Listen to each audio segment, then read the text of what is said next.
Back in latter part of 2017, I considered leaving Mount Gilead. At the time, I had just ended a relationship, so I actually connected with a friend of mine, and she referred me to her church. Upon visiting her church, I could not receive from the bishop. I was not comfortable, nor was my kids comfortable at the church. So they asked us to raise our hand if we was a first-time visitor. So I raised my hand to get the information card we had to fill out for it to go in the tithe and offering bucket.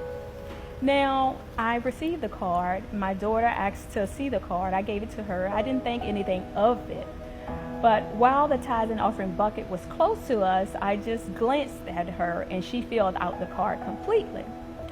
And at the top of the card, it says, "I like this church, but it's not better than my church." And it had 6 exclamation points.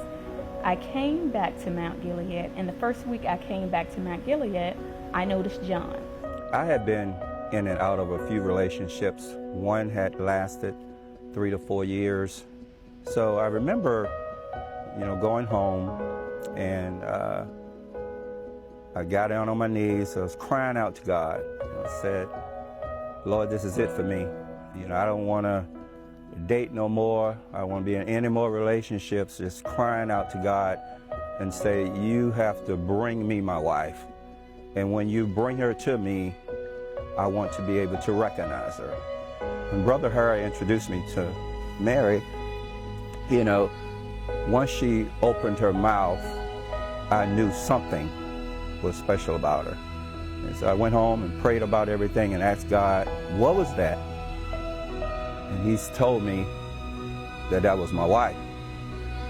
And so, we dated for a period of time, for probably about 6 months or so. We enrolled into the marriage readiness course, and we experienced some challenges where the devil started to steal everything that he could. He tried. And from there, we kind of went our separate ways for maybe a few days until God brought forth more revelation. After a message Bishop had preached, I was stayed in my car for another 30 minutes outside, realizing that just because there are difficulties, you're experiencing them, that don't mean that's still not your soulmate. And at that time, I said, "Okay, God, I'm going to talk to Bishop." So I went up to talk to Bishop. I got in line, and I came up and I told Bishop, I said, God has revealed to me that a certain daughter here is my wife. However, I kind of messed it up. I said a few things, there was a few red flags, and now she don't want to talk to me. He asked me what was the red flags. I explained it to him, and he said to me, "This is what I want you to do. I want you to set up an immediate meeting with assistant pastor." I said, "Yes, I would do that, Bishop, but she don't want to do anything." He said, "You tell her that I said to go with you to this meeting, and in that meeting, you will know which direction you should go." We set up that meeting, and sure enough, the enemy was still trying to start off a little rocky in the beginning, but God moved mightily. Mightily. So I remember, being the next day, my birthday, he came up my job, and it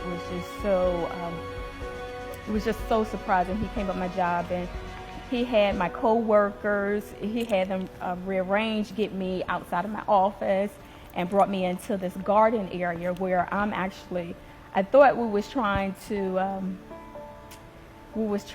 have an intervention for a co-worker. Needless to say, it was actually my proposal. We would not be one if it was not for Bishop, if it was not for a co-pastor, if it was not for assistant pastor and minister Audrey.